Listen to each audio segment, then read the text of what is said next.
Teacher, why are you so fat? You're beautiful, but too much, too much. Does this sound familiar? Stay tuned. Hey everyone, it's Dora. So I wanted to come on here to talk about a somewhat controversial topic, something that a lot of people go through, whether you're a teacher or a student, but I'm just going to focus more on the teachers for today, but again, students go through this as well.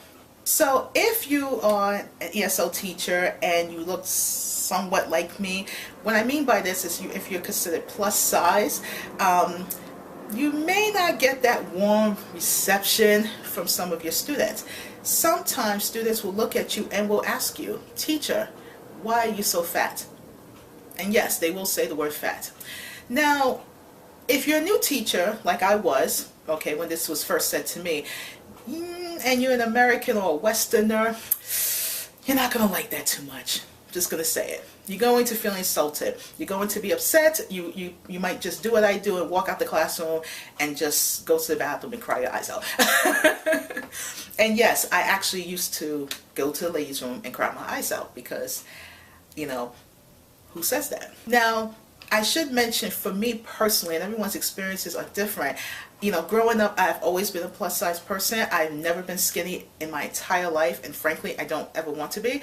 And I've always been called fat. Fat dar, fat this, fat, fat, fat, fat. So I've become immune to the word.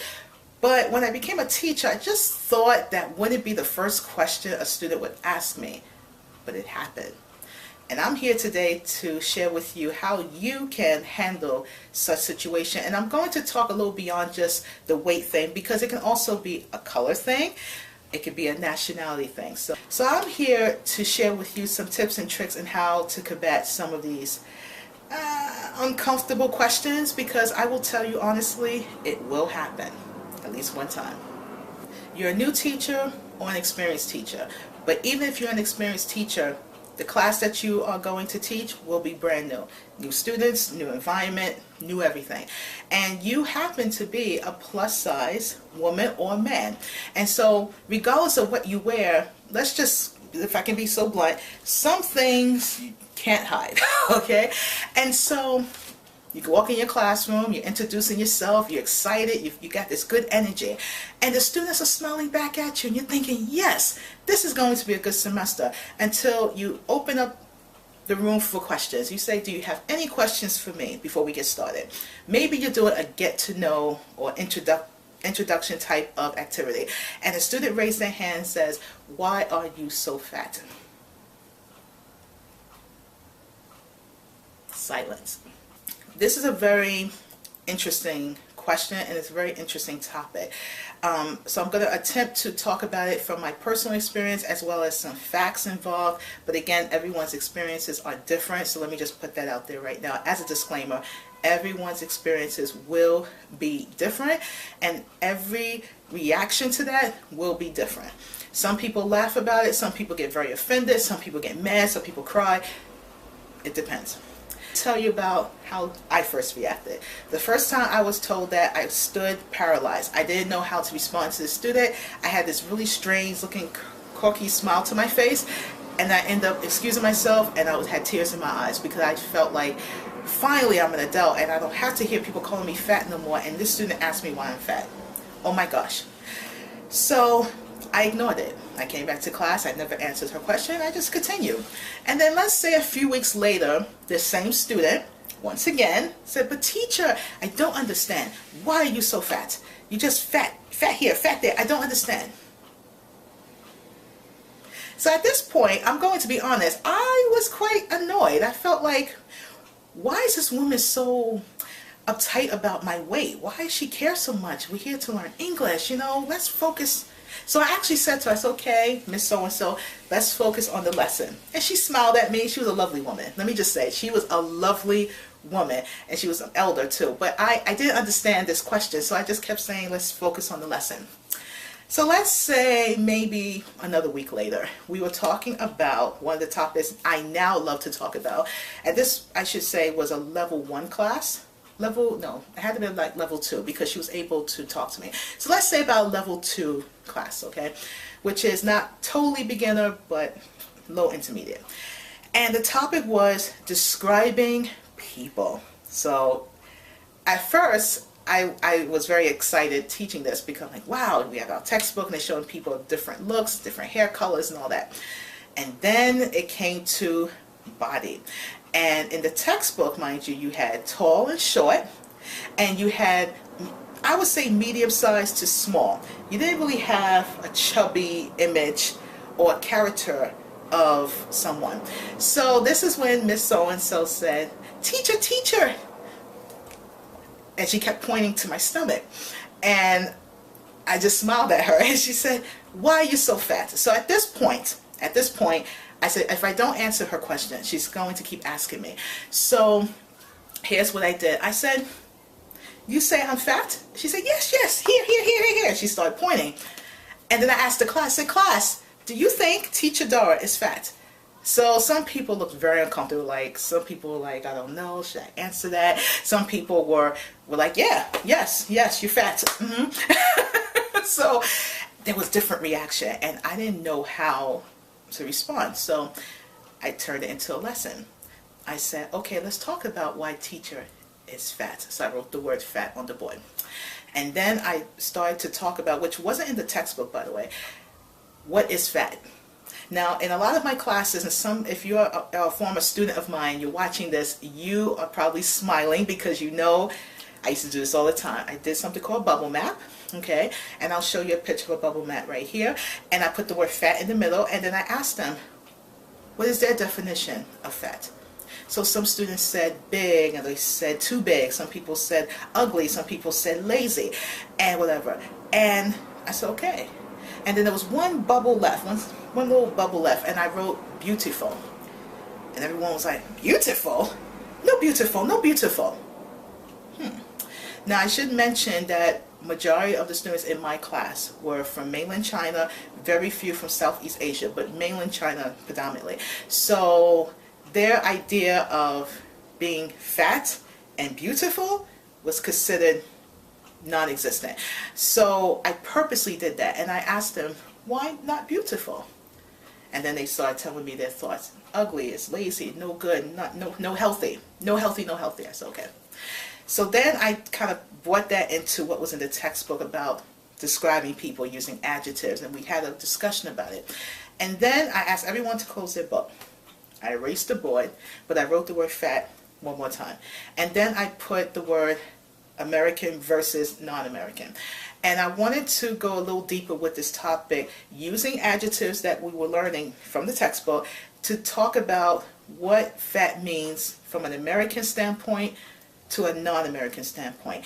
And this lesson was very successful, I have to say. So successful that I continued to incorporate that in the lesson because I was quite impressed and quite surprised people's different thoughts on fat. And I also had a chance to share with my students that from an American standpoint, fat is considered an insult to call people. We like to say the word heavyset. We have words like full figure, plus size. We have many different adjectives to describe fat. But fat is considered an insult to someone. And a lot of students didn't know that. And I didn't expect them to know that. And so I didn't take offense. So that one student, Miss So-and-so, she was a doll. She looks at me and she said, "Teacher, I'm sorry. You know fat. You plus size." And I said, "Thank you." And I said, "No problem." If you find yourself in a situation where someone is saying something that just makes you feel uncomfortable, my biggest tip for you is try not to personalize it. Now that's going to be hard because when someone calls you out your name or describes you in a way that's not nice, you're going to personalize. It's human nature. But try to turn it around. Now, in some cases, I've taught many classes. There have been cases where, yes, it is just because they don't know. But when I was at a language school and some people would ask me certain questions, it wasn't because they didn't know, because some of them were being a little, let's just say, pushing the envelope a little bit. So that will happen. You want to always try to turn it into a lesson. And the reason why I say that is because, one, it keeps you professional. Two, it doesn't allow you to show your students that it's bothering you. Because students are still adults too. And if they see that you're getting upset or you're feeling uncomfortable, depending on that person, and if they are being mean, they'll keep saying it to you. And that's happened to me because I took it so personal in the beginning. You know, not this particular student, but another student I had who was a gentleman. He would continuously say that to me, teacher fat, because he knew it was bothering me. So I had to learn how to politely tell this person, that's not nice, you should not say that, and somehow incorporate it into a lesson so he was even aware, oh, that's not nice. Did it really make a difference? A little bit, okay? He still felt what he felt. No problem. And it's not your job to change people's minds, let me just say that, but it is your job to teach. And so you want to keep that as the focal point in any situation like that. If you are a teacher who feels like, I don't have time for that, I'm not trying to make a lesson out of this, because if you're wrong, you're wrong. Remember, it's your classroom. You can in fact say, and I would encourage you to be polite, try not to get upset and, you know, who you think you're talking to. Don't do that, please. Miss so-and-so, Mr. so-and-so, please do not say that to me. It's impolite, it's not nice. And that's it. So again, you make your own judgment. However, for me, I noticed when I made it into a lesson, it became so interesting for the students that they want to know more. So here's what we talk about hair. Now, this is my real hair. I'm not wearing a wig or weave or anything like that, you know, and I'm not against people who wear wigs and weaves. I'm not. I used to wear them myself. Not wig so much, but weave. And a student one day asked me to describe my hair. And in the textbook, I will say most textbooks, I don't know if this is just the way it is, or maybe things have changed over time, but at the time, the textbooks we were using, you always had straight, curly hair as describing a person's hair, but you didn't really have the word kinky or thick hair, any of these other terms. So it was a little difficult trying to describe my hair. And one student actually, which made everyone uncomfortable, she said, "Can I touch your hair?" And everybody in the class was like, "What are you doing?" They had that look like, "Why would you ask her that?" And I said, "You want to touch my hair?" She said, "Yes, I never touched hair like this before." I said, "Okay." And I bent my head down. And I actually heard in the background, because they were like, "Why are you letting this person put their hands in your hair?" And she wasn't like all in my hair, okay? She just did like this. And she said, "Wow." And then her classmate next to her said, "Can I touch it too?" So now I had like the whole first row touching my hair. It was it was so funny. And I will tell you, this is all true stories. Like, it got to the point where one day the students asked me to bring in my hair care products because they wanted to learn like how black people hair is and how do we take care of our hair. And so I bought in my brushes and comb. I bought in some hair products and we talked about it. So it really depends on you as the teacher, you know, how comfortable you are. And this is not just for people of color. You don't have to be a person of color to experience this. Even if you are a white person, believe me, in some cultures they've never seen a white person. So don't be surprised if they're shocked by your skin tone or your hair, or your maybe you have blue eyes, maybe they never seen people with blue eyes before. So it can happen for all nationalities. And it's a really great experience to, you know, share with your students who you are, but also make them aware, because again, a lot of times they don't know the do's and don'ts, and they really are being honest. They're not trying, I don't think the students are trying to be rude. I think they just don't know. And so you don't want to get like this with them, you know. You want to make them aware, you know, in the most polite and professional way possible. My best advice is just don't personalize. You know, when we personalize too much, this is when things get a little complicated. And the one thing you never want to do, and I've actually witnessed teachers doing this, and it just makes me cringe, you never want to throw it back on the student. So if a student, for example, says, "Oh, teacher, I think you're too fat," you don't want to say, "Well, I think you're too short." You don't want to do that. Please do not do that, because what happens is that you become the immature person, you become unprofessional, and that student now is going to report you to your supervisor, and now you may not end up getting a paycheck for the week, or you might find yourself getting fired. Is it worth it? No. In this world, people are going to call you all kind of things. I had to learn that the hard way, and thank God for tough skin today.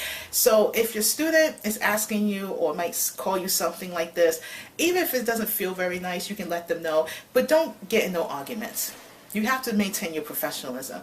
And even when you have conflicts with students, because that will happen, where somebody may in fact be disrespecting you, there's all kind of protocol and ways to handle that without you losing your cool.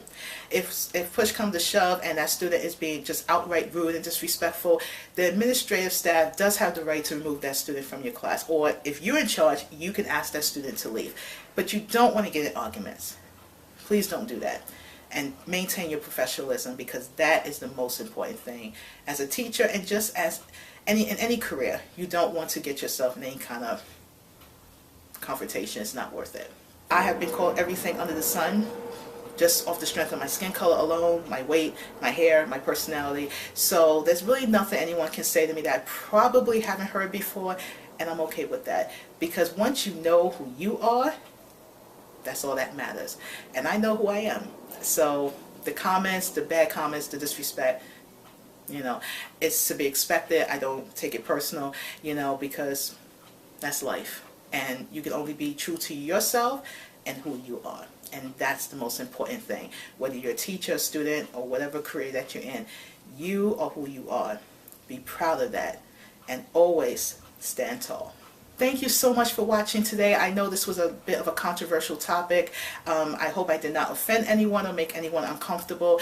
But if you have had a situation like this and you would like to share your story, please leave a comment down below. I would love to read your story, and maybe something you've experienced might help another student or another teacher or just another person who might be going through the same thing at their workplace. So feel free to comment below. Let's start a conversation. And again, just be true to yourself, keep your head up, and know that you're beautiful inside and out, no matter what anyone else thinks or says. Thank you so much for watching today. I'll see you in the next video.